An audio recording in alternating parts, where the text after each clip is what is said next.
দেশি ছোট বেগুন আর দেশি পুঁটি মাছ দিয়ে আজ আমি রান্না করেছি তরকারি। আর এই তরকারিটা অল্প মশলায় রান্না করেছি। অল্প মশলায় রান্না করলেও খেতে অনেক বেশি মজার হয়েছিল। মূল রেসিপিতে চলে আসলাম। প্রথমে এখানে দেশি বেগুন নিয়েছি, বেগুনগুলো ছোট ছোট।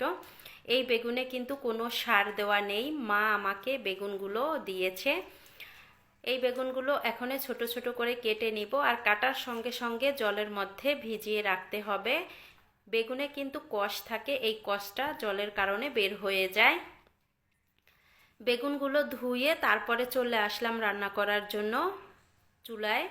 কড়াইটা বসিয়ে দিয়েছি আগে থেকে। তারপরে এখানে দিয়ে দিলাম রান্নার রেগুলার তেল। তেলটা যখন গরম হয়ে গেছে, এক এক করে এখানে দিয়ে দিব দেশি পুঁটি মাছ।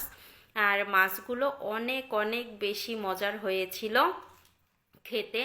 প্রত্যেকটা মাছেই ডিম ভর্তি।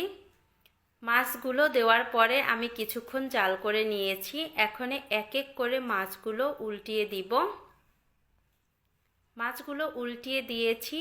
এবার আমি মাছগুলো এপাশ ওপাশ করে ভাজি করে নিয়েছি। ভাজি হয়ে গেছে মাছগুলো, এবার নামিয়ে নিব। আর এই মাছগুলো ভাজা খেতেও দুর্দান্ত লাগে কিন্তু।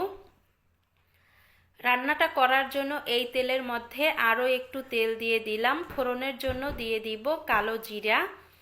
কালো জিরা দেওয়ার পরে এখানে পেঁয়াজ কুচি দিয়ে দিচ্ছি। পেঁয়াজগুলো 2 থেকে 3 মিনিটের মতো মিডিয়াম হিটে ভাজি করে নিব।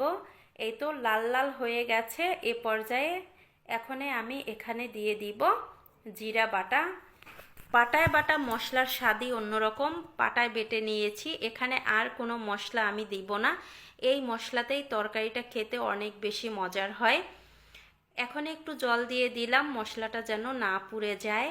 এরপরে স্বাদ মতো হলুদের গুঁড়া আর দিয়ে দিলাম মরিচের গুঁড়া।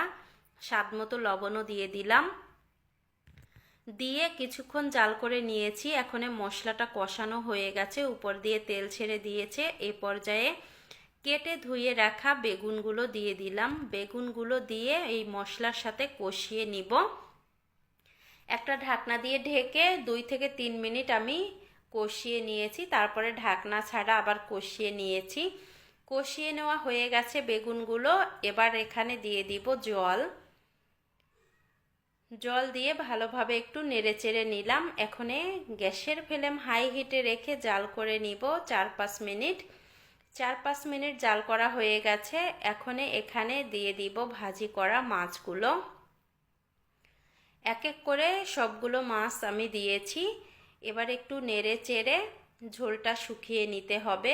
আমি আরও অনেকটা ঝোল কমিয়ে নিব।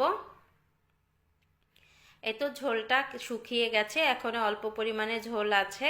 এবার গ্যাসটা বন্ধ করে নামিয়ে নিব তরকারিটা। তরকারিটা রান্না হয়ে গেছে, আর গরম গরম ভাতের সাথে খেতে অনেক বেশি মজার হয়েছিল। আপনারাও বাসায় কিন্তু সেমভাবে একবার হলেও এই তরকারিটা রান্না করে খেয়ে দেখতে পারেন। আশা করি সকলের কাছেই এই কম মশলার তরকারিটা ভালো লাগবে।